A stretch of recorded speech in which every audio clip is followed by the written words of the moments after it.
4, 2 to 3, I will explain you different types of mass spectrometry and how do we hyphenate, how do we attach mass spectrometry to uh, chromatographic instruments, that is mainly liquid chromatography. So first of all, for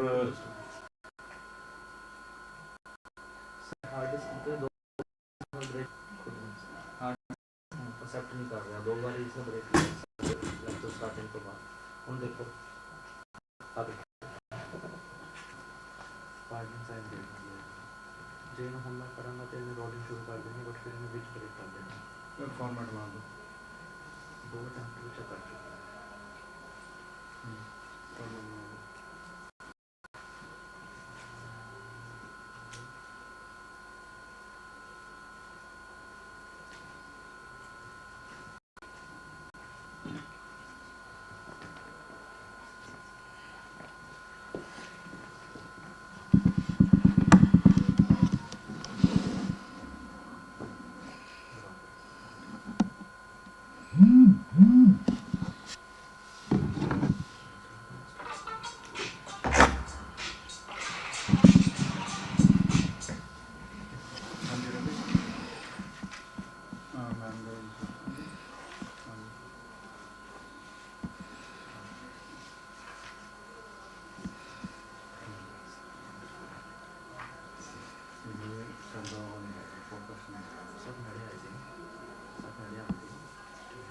sir हमारा ना frame fixed है तो मतलब यहीं पे आपको presentation करना है कोई बच्चे ਨੂੰ ਅੱਗੇ ਕਹਿ ਦੇਣਾ ਅੱਗੇ ਆ ਜਾਣਗੇ ਸਰ ਚੈੱਕ ਕਰੋ कोई नहीं, ठीक है sir.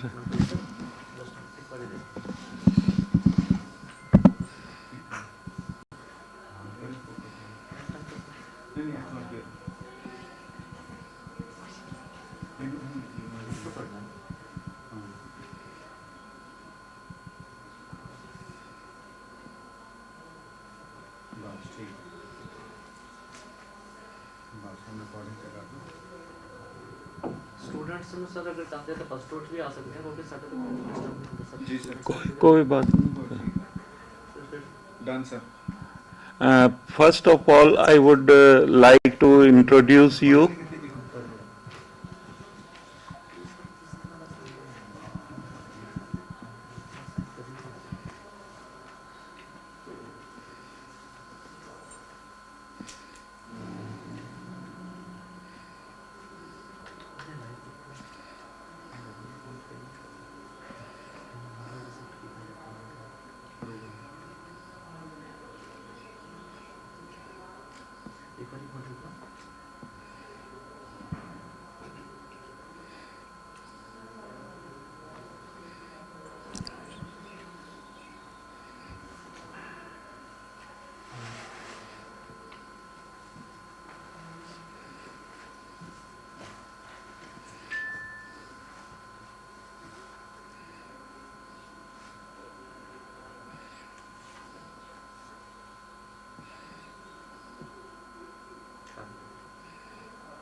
Thank you. So first of all, I would like to introduce you chromatography, its principles and applications. Now, chromatography, as you know, chroma means color, graphy means to write. So that is, we try to write with colors. And nowadays this statement is not नहीं हो रहा फिर मार के hard वो ले आओ अपना कार्ड वगैरह कोई है नहीं कार्ड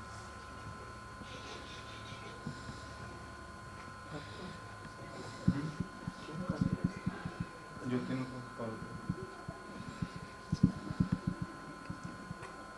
देखो ना ओनली फर्स्ट चेक करो लगांदे सब कार्ड ਦੇ ਡਿਊरेशन ਸ਼ੋ ਕਰ ਰਿਹਾ ਬਟ ਇੱਥੇ ਬਾਅਦ में साइन आ रहा है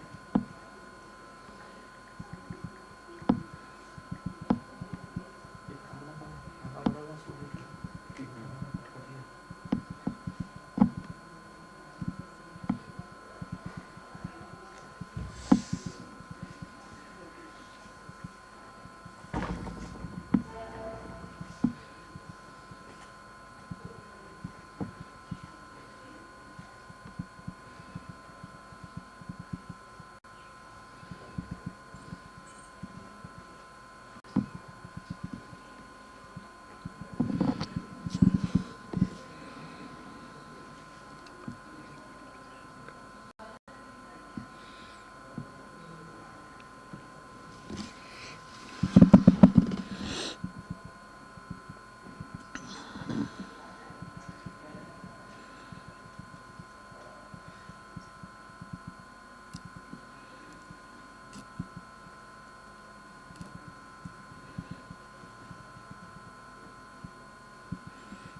चलें सब just a minute, एक minute।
करें sir?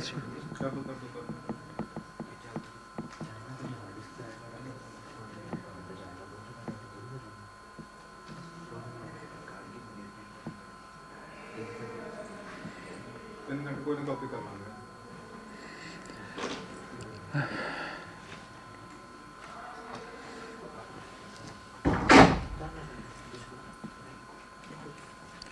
Now, as I told you that chromatography means the chroma means the color, graphy means to write, and Mikhail Samonovic and Sweat, he was the first Russian Italian botanist who invented chromatography in 1900, and in 1901 he presented his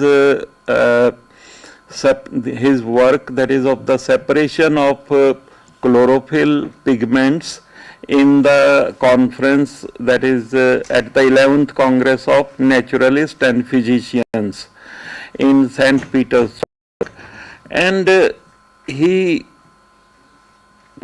his first paper in 1905 in on chromatography. In 1905, that is, this technique is about 120 years old, and the second paper of the separation of chlorophyll again in the German Botanical Journal, Berichte der Deutsche Botanischen Gesellschaft, and in 1907 he was able to make the first chromatograph for the German Botanical Society. So Sweat was named by various because he was an Italian, he was a Russian, and German influence also, so his name was spelled by various forms like Sweat, TSV, Sweat, and Sweat. All these, you can say, they look like similar, and in 1911 he left the world.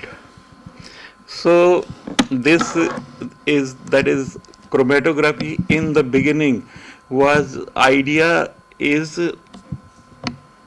you take any chromatography, it involves two things. Any chromatography involves two things. One is the stationary phase and the other is the mobile phase. Stationary phase, it may be a gas, it may be a solid, it may be a liquid. And the mobile phase also, it may be a liquid, it may be a gas. And depending on this stationary phase, different types of chromatography, they are classified. So I have a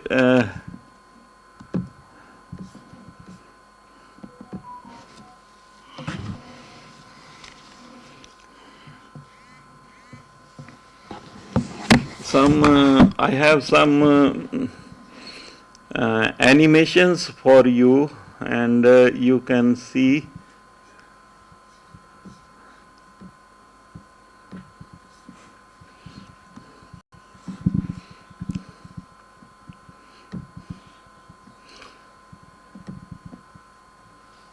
Like this is the stationary phase.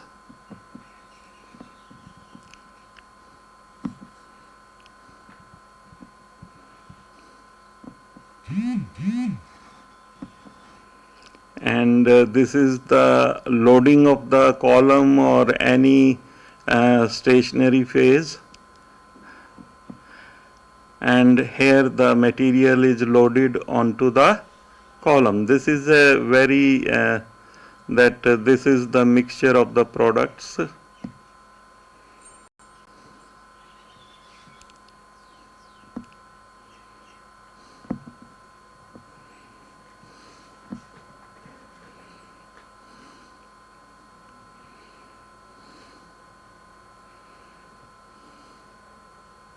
And here comes the mobile phase. It saturates the column, and the particles, they move with the mobile phase, and they are collected, and they are separated. That is, you get the different components of your mixture, and that is, these are the separated products. So that is how the separation takes place. So the main thing is, that is, you need a stationary phase, you need a mobile phase, and you can use chromatography for the separation of the impurities. So chromatography, it makes the separation of components in a mixture based on polarity, boiling point, ionic strength, and size. That is, polarity, you can have interaction with the solvent, you can have interaction with the, that is, different substances, like in gas chromatography, they change into vapors at different temperatures, and ionic strength means they have different interactions, they have different mobilities at different ionic strength, and size also, as they move in the mobile phase, and that interact with the particle, that interact with the solute particles, or that interact with the sample. So mobile phase is very important, and it is the phase in which sample is dissolved, and it may be a gas, liquid, or any fluid, and a stationary phase is the phase in which mobile phase is passed through it. That is, mobile phase and stationary phase, these are the two important, and the analytes, they distribute themselves between the two phases. That is, they distribute in the stationary phase. So partition, most of the chromatography is based on partition chromatography. And what is partition chromatography? That is, mainly it is used in GC and LC. Partition is, that is, your liquid mobile phase, liquid mobile phase is coming, and the substances or the solute molecules, they distribute themselves in the stationary phase and in the liquid phase. They distribute themselves in the liquid phase and on the solid phase, and this distribution of the solute in the liquid and on the column is, that is, in the mobile phase and on the stationary phase, is known as partitioning or partition in chromatography, and you can consider it as a partition chromatography. So another is based on affinity, that is adsorption chromatography, that is similar to partition chromatography. Different solutes, they are adsorbed on the solid surface of the column to different extent. So it is that is, and another is ion exchange chromatography. In this chromatography, that is the stationary phase, have different sites, and it may involve the exchange of the ions. That is separation of cations and anions may take place, and then this chromatography is named as ion exchange chromatography. That is, on the surface of the stationary phase there are some specific ion exchange resin sites, and you can exchange cation or you can exchange the anions. So ion exchange chromatography. And molecular exclusion chromatography is based on the size. That is, small molecules, they are more get trapped in pores and take longer time to get out of the surface. And another is again, that is, separation is based on size and charge. That is, smaller molecules will migrate further and they are less tangled, means they are having less interference, they move faster. So gel and affinity chromatography, this is also it is applied for the biological applications. That is, specific binding sites, they are used to concentrate the analytes on the column. That is, specific binding sites are used to concentrate analyte on the column.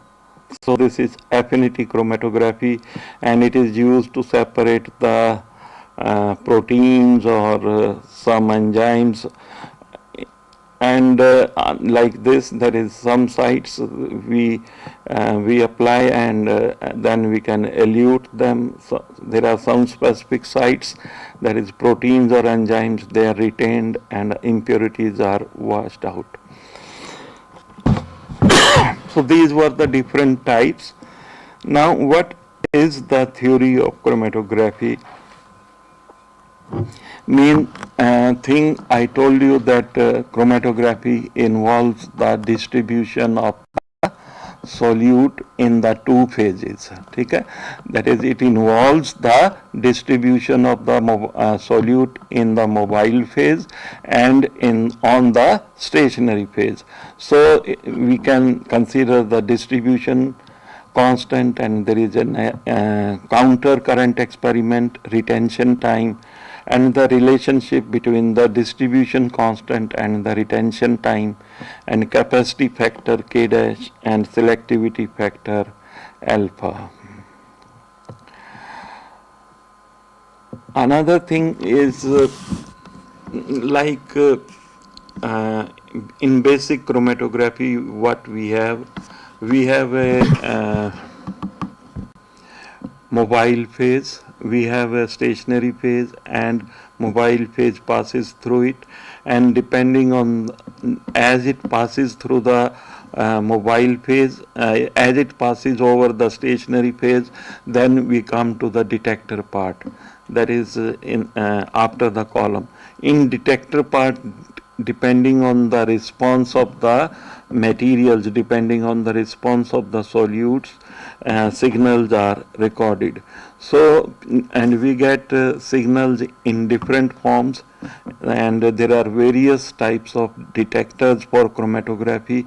So the signal comes in the form of a Gaussian peak, and their shape, column efficiency, that is how much it depends on the plate height and the number of plates, and the kinetic factors, they are described by the Van Dept equation. So first I will explain you what is the retention time. So it is the time taken by the analyte to reach to the detector after the sample injection. It is denoted by Tm. That is, it is the time taken by the analyte to reach to the sample, to reach to the detector after the sample injection. And the materials which are not retained on the column, they are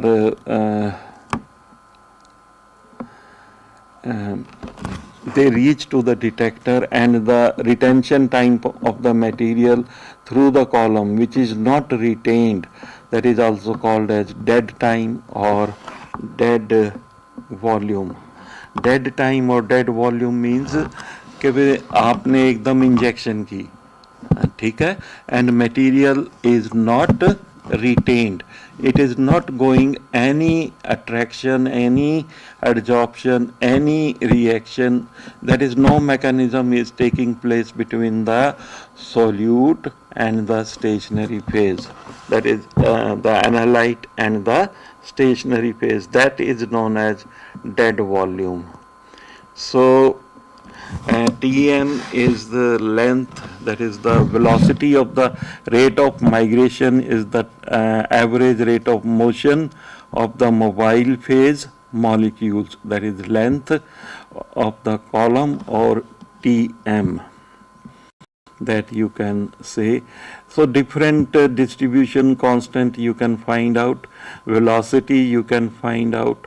So all these parameters, that is velocity, that is, and number of analytes in the mobile phase, and the total moles of analyte, relative, that is velocity, and this you can calculate from these equations. And capacity factor K dash, it describes the migration rate of analytes in the column. And capacity factor also means that it is the normally how we judge that this is the concentration up to which we can use the column.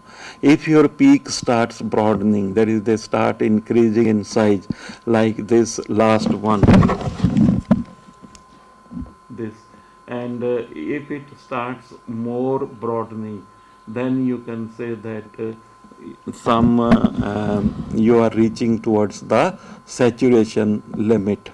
And capacity factor, that is, it describes the migration rate of analytes in the column.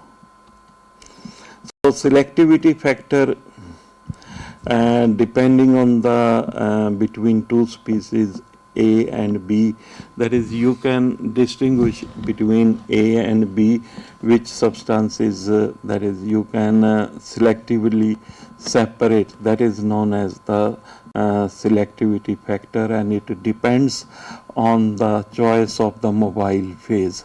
That is, this factor, that is, at a particular mobile ratio, one substance may show a higher peak, and at the other ratio it may be retained on the column. So selectivity factor is also very important. So that is how the peak broadening takes place, that is, peak keeps on increasing. And peak broadening is not a good signal, means peak broadening takes place only when you have either saturation or you have a strong interaction of your solute, that is analyte, with the mobile phase.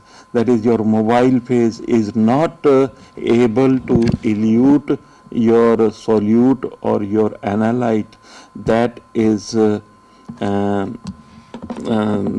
that time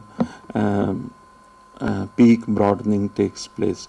Another thing is column efficiency. Column efficiency means size of the plates. I will explain you that as the solute or as the analyte moves, we consider it as this E, that the whole column is made up of a large number of plates. Plates means there are some sections in which solute, that is analyte, is distributing itself, and this depends upon, we can describe this thing as a theoretical number of plates, and greater the number of theoretical plates, greater is the separation.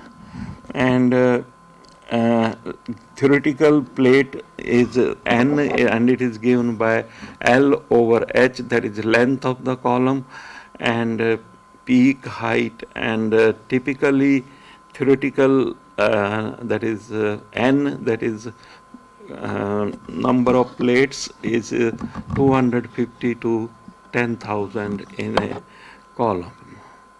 And so kinetic factors also play a very important role in the separation. And kinetic factors means temperature, column composition, mobile phase, and if you, at what rate you are increasing the temperature, pH, mobile phase, flow rate, pressure, concentration, and particle size. That is solutes, and that is what is the particle size of the column, that is 5 micrometer or 10 micrometer or 2 micrometer, different columns are. And depending on this, if we plot a graph between plate height and linear velocity, we get this type of the graph. And there is, after there comes a decrease in as the velocity increases. First there comes a dip, and then this is almost linear with the velocity, that is plate height increases. So similar, all of you know that when there is in chromatography, there is a equation, that is the flow of the liquid is not uniform in the, because column is fully packed, and this diffusion is known as Eddy's diffusion, and we can give it by the Van Demeter equation, which is H is equal to A plus B over U plus Cu. And that is, we have to consider A, that is eddy diffusion. That Eddy's diffusion is, that is zigzag or movement of the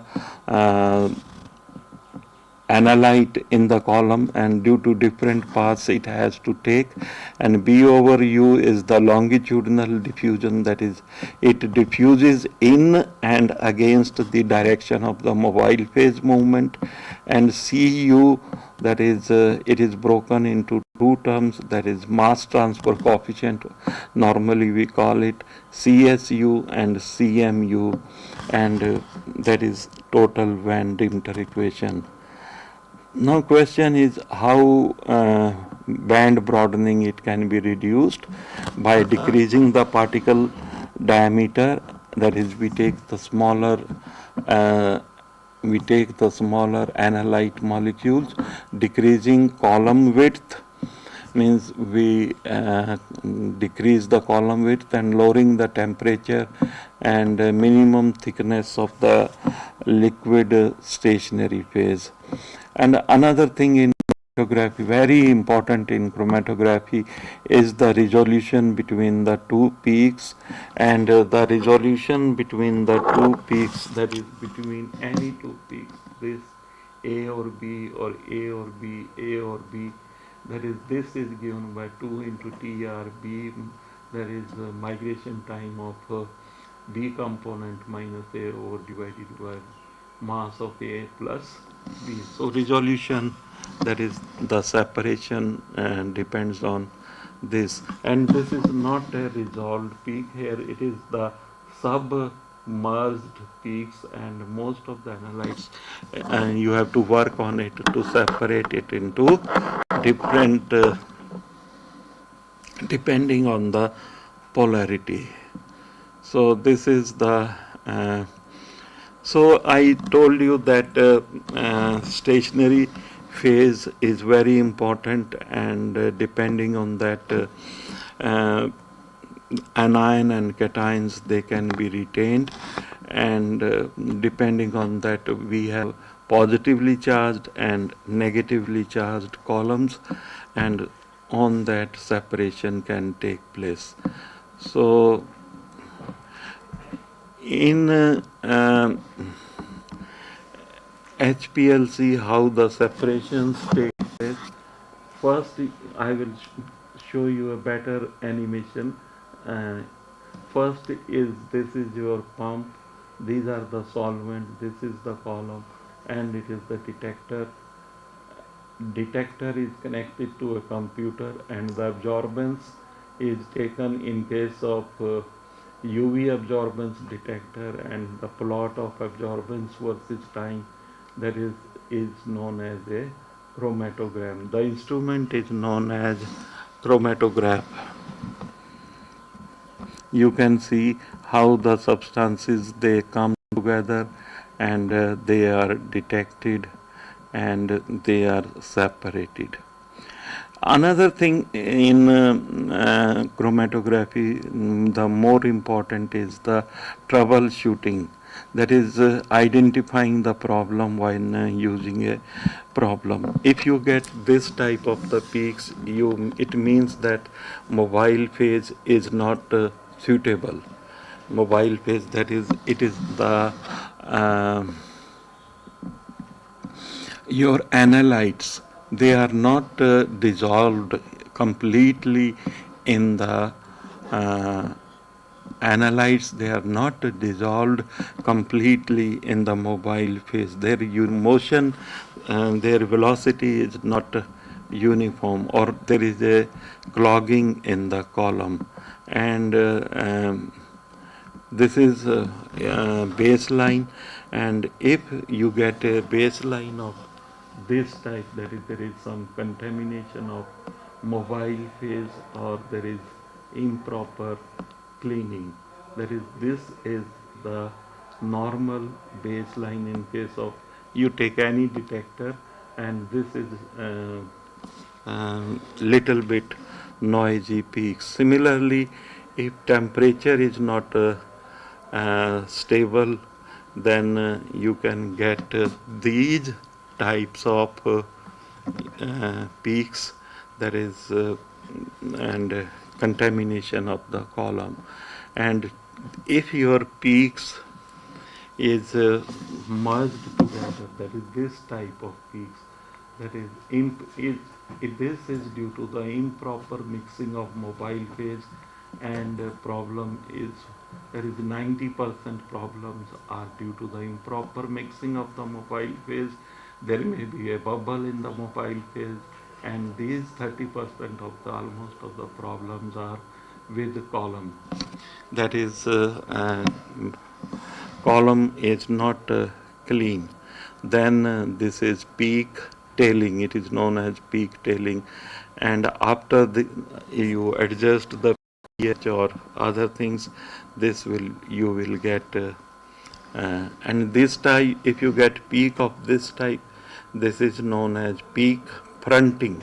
Means peak gets distributed towards one side, and this happens at the low temperature, overloading, and flow rate is not uniform, and insufficient mixing of the mobile phase. And if you have a very high concentration, that is, there is a flow of the mobile phase, that is that is there is this is overloading of the column, and this is that is, you are having very high concentration of the sample. Then you have to move to the towards the lower concentrations. In chromatography, in HPLC or in liquid chromatography, the main important thing is the retention time. And based on the retention time, you can identify a analyte. You can identify one of the components in a stationary phase.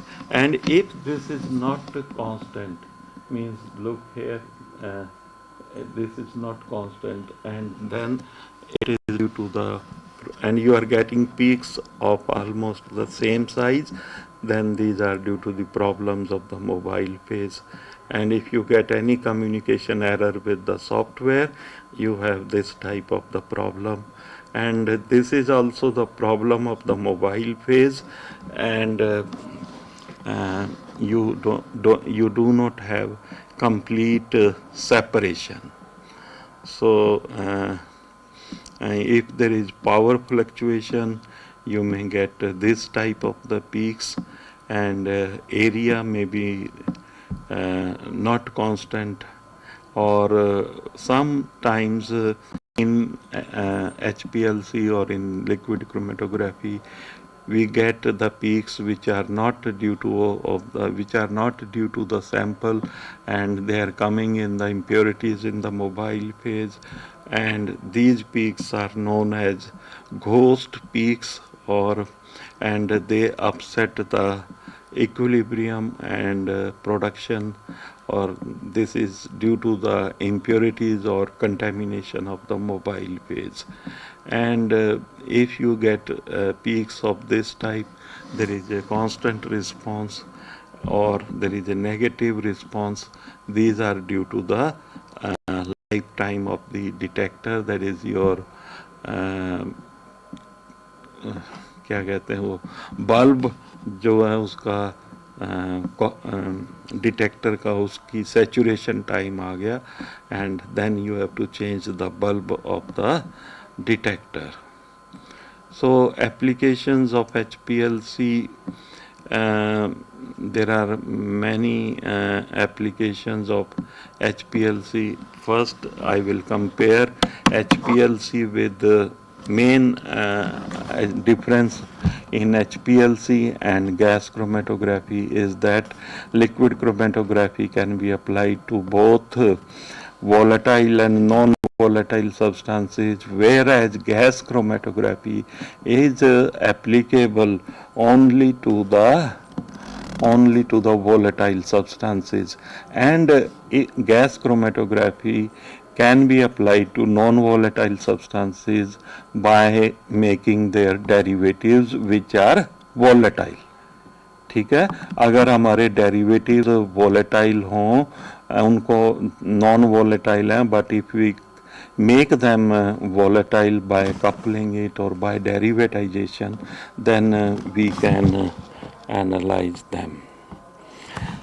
So this is the main brief introduction to chromatography, right? I would like to show you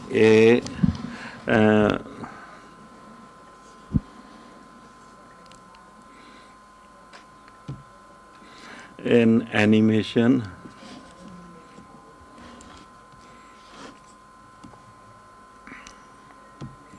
In this, if you like it, it is good. Otherwise, I will stop it, and it will show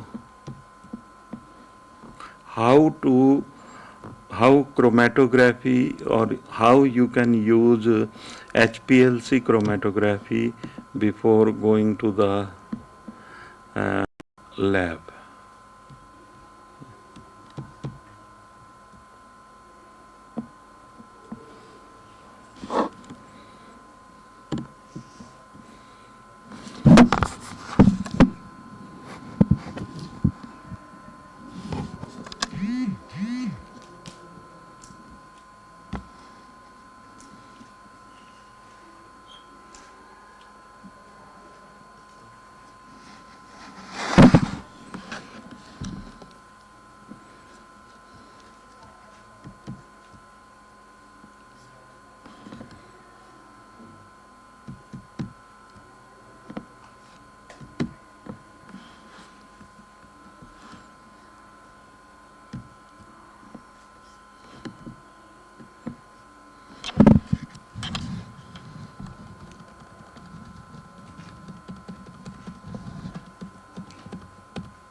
I will explain you different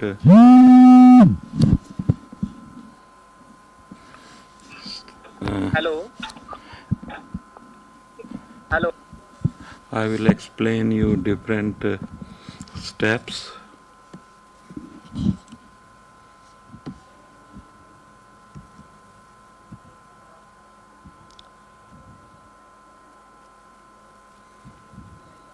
So this is Agilent chromatograph, and hello हाँ जी एक minute.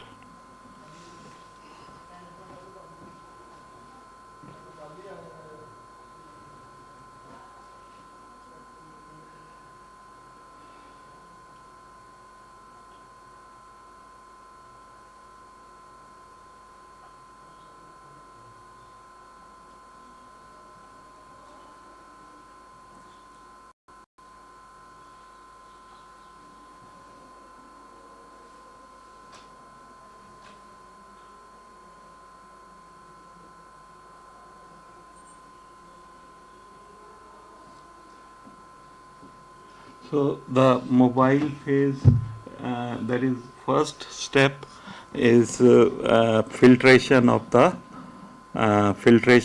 solvent, and after that we filter the solvents, and that is how we fix the uh, on the flask, on the this bottle, and this is the filter through which we pass the mobile phase. So we pack it, and first then we connect it to the vacuum pump, and so that filtration may take place.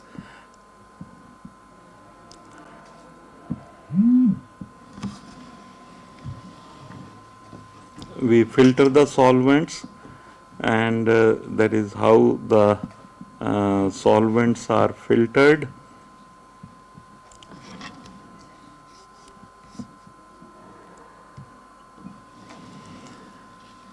And then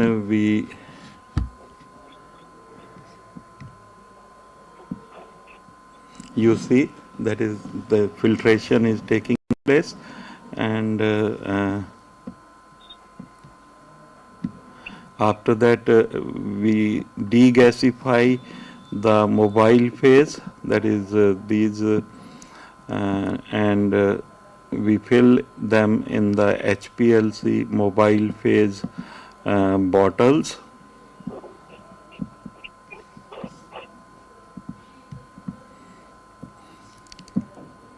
And this is the sonicator. You sonicate your mobile phase so that it has no air bubbles or no air dissolved in them. And after the sonication,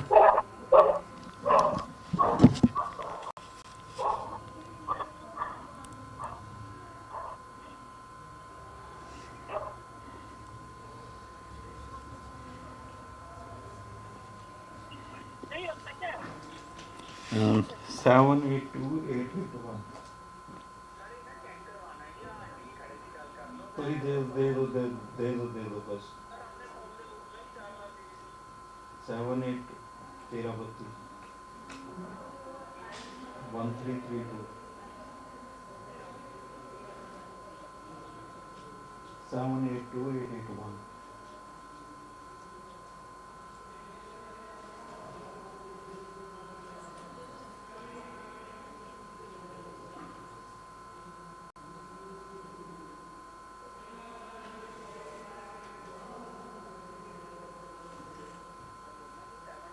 Seven eight two 881.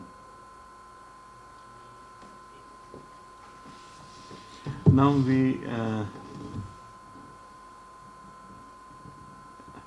filter the analyte sample, and everything, that is it should be filtered through 10 micrometer filters, and this is how we make the samples up to 2 milliliter, you can say. But generally we make the samples, we fill the sample vials to a constant height. We take the same amount of sample during the analysis. And then now we come to HPLC compartment. Now this is now let me explain you. This is the solvent system where the you have the solvent, that is the mobile phase. This is the pump where you can apply up to 3000 pascals the pressure, and this is auto sampler. Auto sampler means it is injecting automatically your sample, and you have the injector.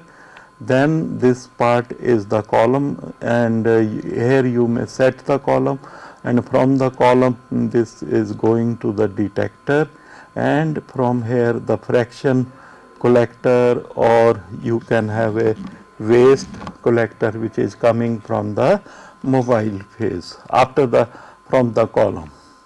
So this is how the HPLC system looks like.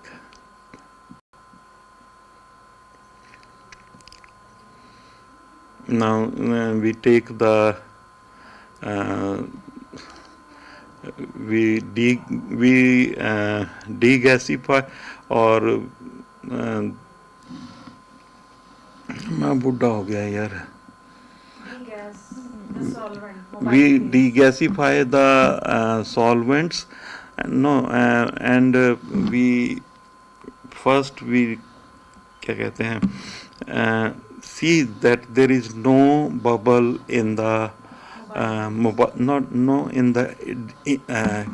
in the pump, and we clean it, and then we inject the sample. This is the sample holder of the normal HPLC chromatograph, and then you can go further. And this is how the fraction collector. Then you are connected to the software where you can start the software, and you can fix, you can make your program and the method for the analysis. You have to make a method for the analysis, and you have to select a suitable wavelength. You have to select a suitable wavelength of the analysis. In a normal quaternary chromatograph, normally you have you can select 4 wavelengths depending on the maximum absorption of the analyte. And other thing is that in case of continuous diode array detector, that is diode array detector, the instrument itself selects the suitable wavelength for your analysis. That is how you make the program and for your analysis. This is with diode array detector.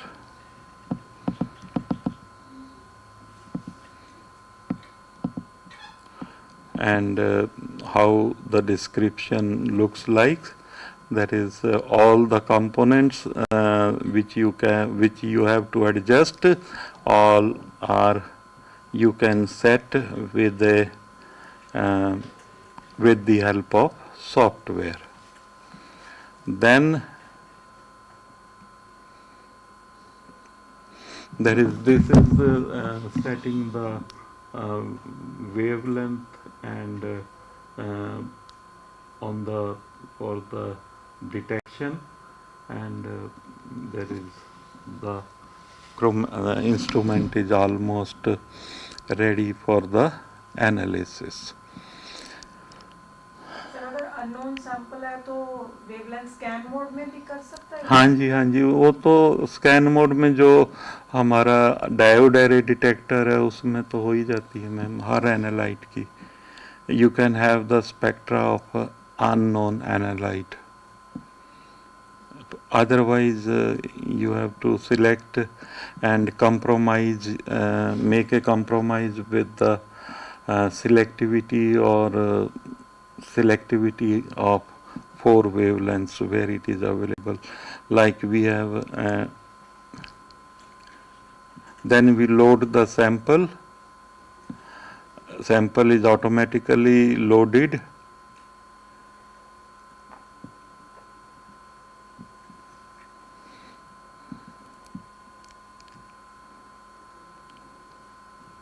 This you have to learn how to make a sequence on the chromatograph, and then your analysis is continuing. Is start, you can start the instrument.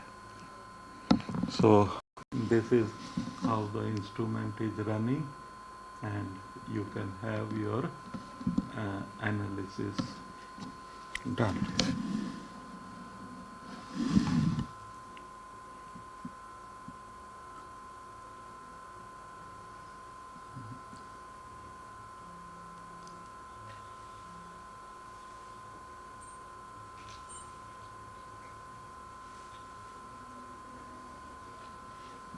This is this is dead volume, or you can say this is the system peak.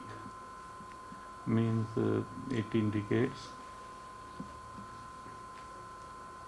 as the analyte comes out of the column and it reaches the detector, it gets detected and you will get a peak.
That is how you get the different peaks in your, and when the system is, when your analysis is finished, you this is the peak, and these are at 4 wavelengths, at different 4 wavelengths you can generate the report of the instrument. तो solvent peak भी आएगी इसमें?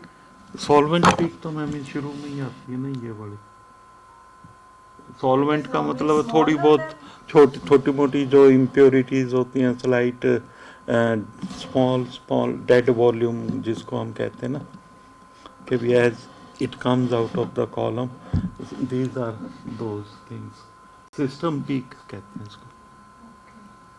Otherwise हम normally solvent peak बड़ी नहीं होती है HPLC में, कि ये ऑटो सबट्रैक्ट करके उसको normally acetonitrile do not absorb in this range, methanol do not absorb in this range of the, that is about 200. Okay. And for more clarity you can subtract your baseline from the analysis peak. For more clarity means you will, and for that purpose you have a very nice column, and the mobile phase should be very nicely prepared and no impurities should be present. This is the reason why acetonitrile, methanol, they are preferred as yes, suitable solvents. Yes, they do not absorb in the UV region. Now in HPLC the analysis time is very the analysis and that is the analysis which was done in 10 minutes, now it can be done in 3 minutes only, and depending on almost with the same resolution and with the same with the same accuracy, and only thing is that there is less use of solvents. So this HPLC, it can be applied to drug discovery, that is, and molecular weight confirmation, purity, and we can analyze the different samples. So I will introduce you how I will take 5 minutes more. We have developed methods for various analytes like fluoroquinolones. These are the various fluoroquinolones: ofloxacin, lomifloxacin, sinoxacin, nalidixic acid, and these are separated, and we have analyzed these in chicken or any other in various samples. So we have tried to decrease the retention time also, and you can see that separation is now complete in 12 minutes, whereas earlier it was in 25 or 30 minutes. And similarly, we have applied this to urine, water, hospital waste, and various pharmaceutical samples, chicken muscles, aldehydes also. We have analyzed various aldehydes using HPLC and SPME, because the aldehydes are very important. And similarly, we have cinnamaldehyde and benzaldehyde, which are present in the cinnamon bark and in the bitter almonds. There is this cinnamaldehyde and benzaldehyde are present. So we have found them in almond samples also. That is, in almonds, cinnamal and benzaldehyde are present. So this is about the HPLC. Means, because before knowing how LCMS, you must know both the components, liquid chromatography and mass spectrometry. So now you can have a training in the chemistry department on HPLC system and solid phase extraction. And at 2 p.m. I will introduce you how we attach mass to the LCMS and how can we solve the different problems. ठीक है, thank you very much.